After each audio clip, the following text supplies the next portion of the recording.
complaints involving a strange, human-like creature sparked brief local media interest before an apparent blackout was enacted. Little or no information was left behind, as most online and written accounts of the creature were mysteriously destroyed, primarily focused in rural New York State. Ones found in Idaho, self-proclaimed witnesses told stories of their encounters with the creature of unknown origin. Emotion ranged from extremely dramatic levels of fright and discomfort to an almost childlike sense of playfulness and curiosity. While their published versions are no longer on record, the memories remain powerful. Several of the involved parties began looking for answers that year. In early 2006, the collaboration had accumulated nearly 24 documents dating between the 12th century and present day, spanning 4 continents. In almost all cases, the stories were identical. I've been in contact with a member of this group and was able to get some excerpts from an upcoming book. So, fun fact, I think it actually did end up on the news. Did it? I'm pretty sure that it's not a fact if I don't remember it, obviously. I don't know why I said that, but I'm pretty sure I remember hearing about it ending up on the news because when it blew up, it really blew up. It kind of just took off. And the news media was like, what is this thing? Okay. So, the rest of these are excerpts from the story. They're eyewitness accounts, I guess. And the first one is a suicide note from 1964. Okay. As I prepare to take my life, I feel it necessary to assuage any guilt or pain I have introduced. Through this act, it is not the fault of anyone other than him, for once I awoke and felt his presence, and I awoke again and saw his form. Once again I awoke and heard his voice and looked into his eyes. I cannot sleep without fear of what I might next awake to experience. I cannot ever wake goodbye. This was found in the same wooden box were 2 empty envelopes addressed to William and Rose, and 1 loose personal letter with no envelope. Dearest Lenny, I have prayed for you. He spoke your name. Yeah, that's one of the big things about this thing is that not only does it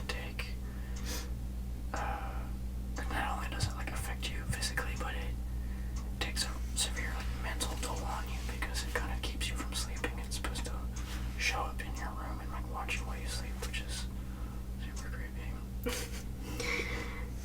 This journal entry is from 1880. I have experienced the greatest terror. I have experienced the greatest terror. I have experienced the greatest terror. I have seen his eyes when I close mine. They are hollow, black. They saw me and pierced me. His wet hand, I will not sleep. His voice. Unintelligible text. Okay.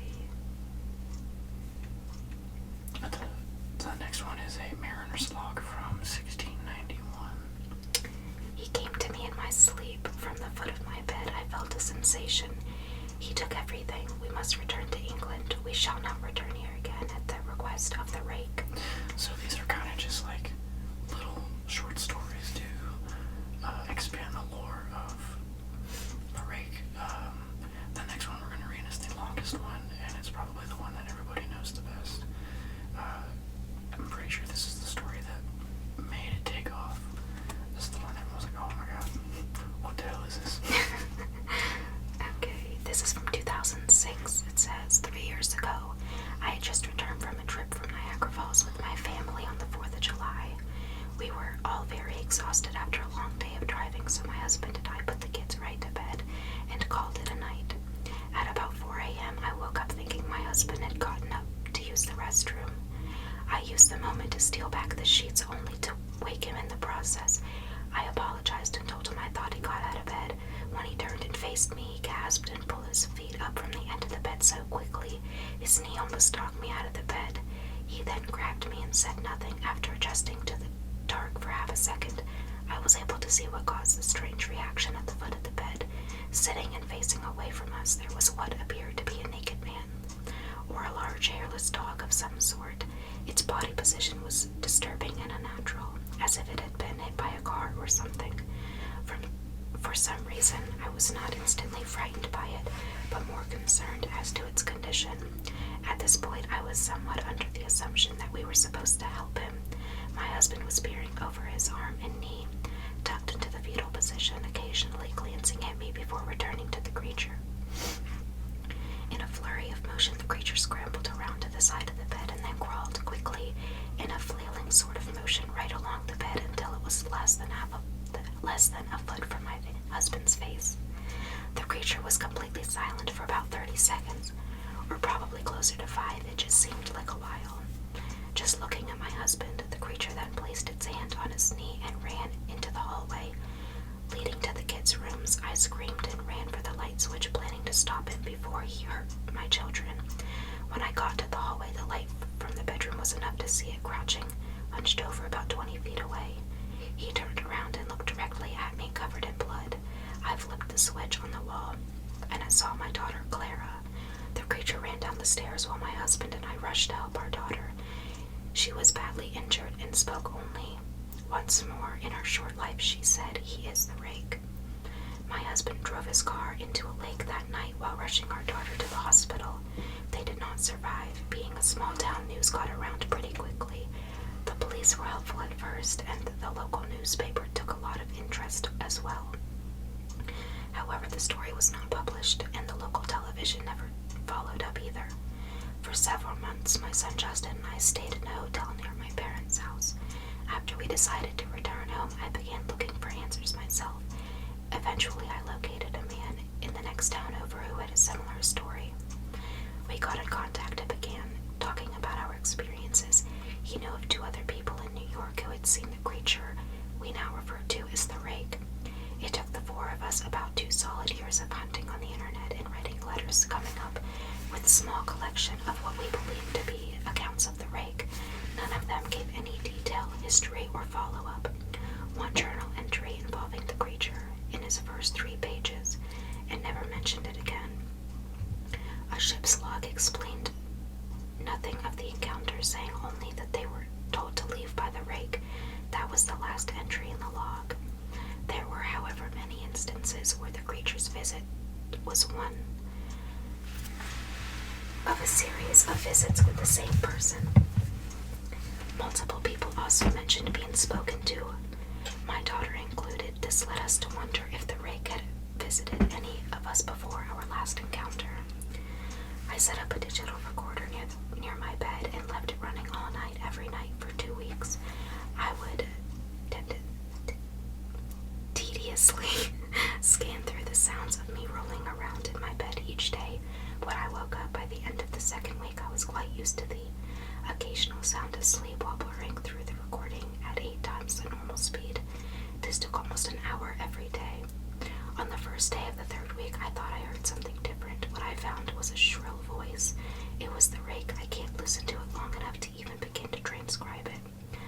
I haven't let anyone listen to it yet. All I know is that I've heard it before, and I now believe that it spoke when it was sitting in front of my husband. I don't remember hearing anything at the time, but for some reason the voice on the recorder immediately brings me back to that moment.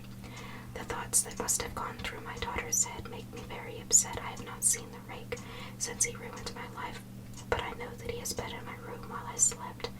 I know and fear that one night I'll wake up to see him staring at me. That's awful. I hate that. Yeah. Like, that's one of my biggest, I guess fears, I don't know, is to wake up in the middle of the night and there's just someone at the end of my bed. That's been a fear of mine since childhood. I would flip. I'd lose my mind. Yeah. Yeah. It ate her kid. Well, didn't eat her, but... Yeah. Yeah. Beat her kid. I don't know if it's supposed to be like some sort of vampiric type thing. They never really specify. That's like really the only long story, in-depth accounting of an encounter with him. I wonder where she got to live. I don't think she did. I think that she did. She obviously did for a little while, but she knows that it's been in her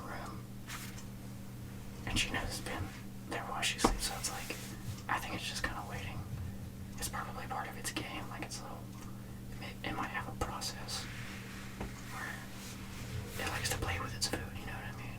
Break them down psychologically until they just can't take it anymore. Can you hear the wind? Yes, you can. Okay. Is it loud? Yeah. It's not that loud, I guess. Okay, we'll go to the next one. Yeah.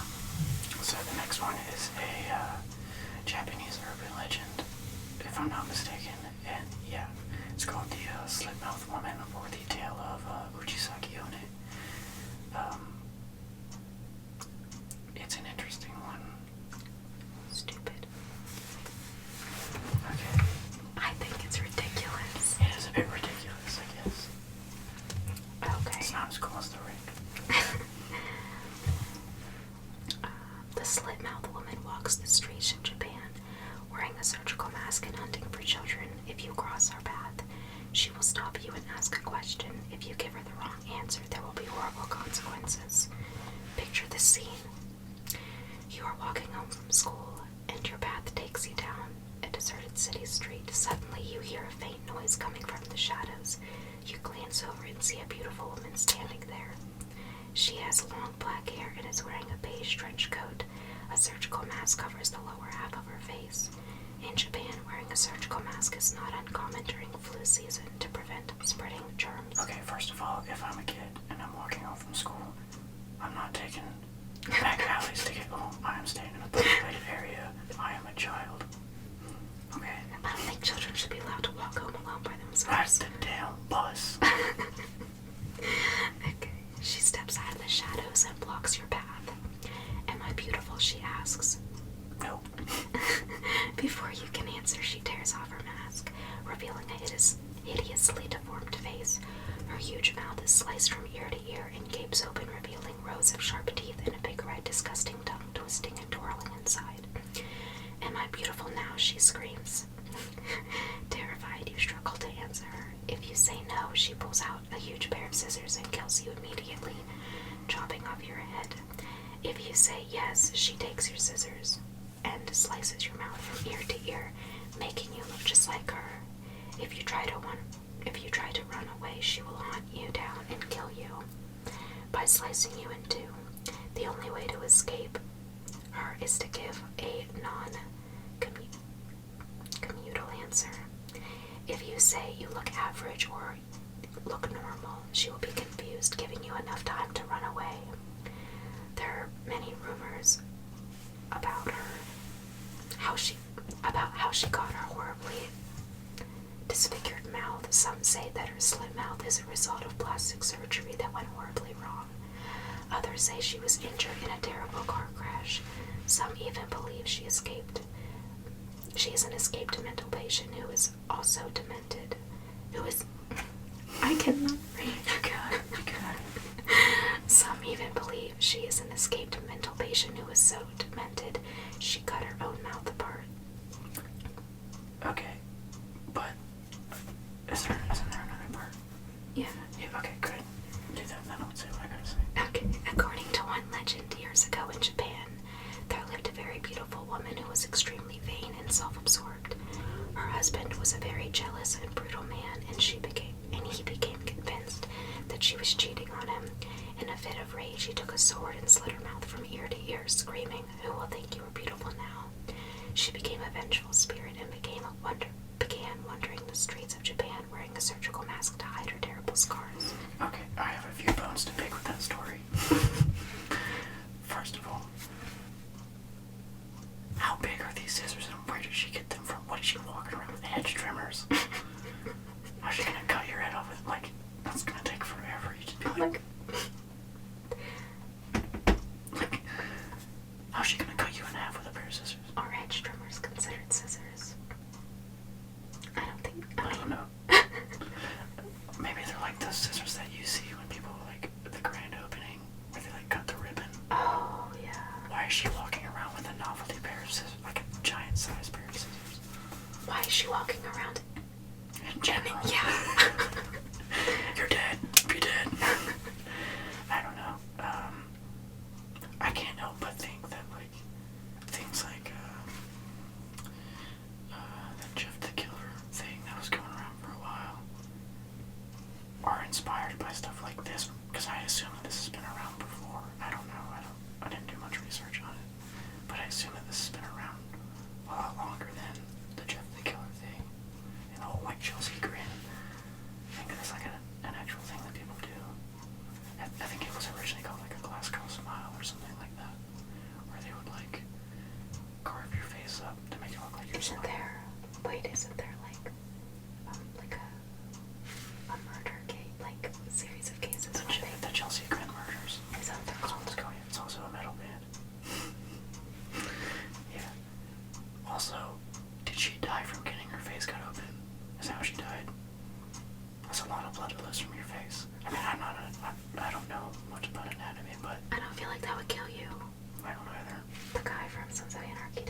He didn't die. No. Maybe it was like worse than that. Well, he's up with a sword, so. So would I. Well, which one did you like better? I like the rake. Why? It's creepier. It's more like, it's like the situation is scarier. Like, and the, like, Do you know why he's called the rake? no. Because his hands, like, are like claws that, like, resemble the ends of a rake, I guess. Short little pointy fingers. No, like the long, like, leaf rakes. Oh, Yeah, maybe sharp like the middle ones, but long like the leaf rakes. okay. Like the plastic ones.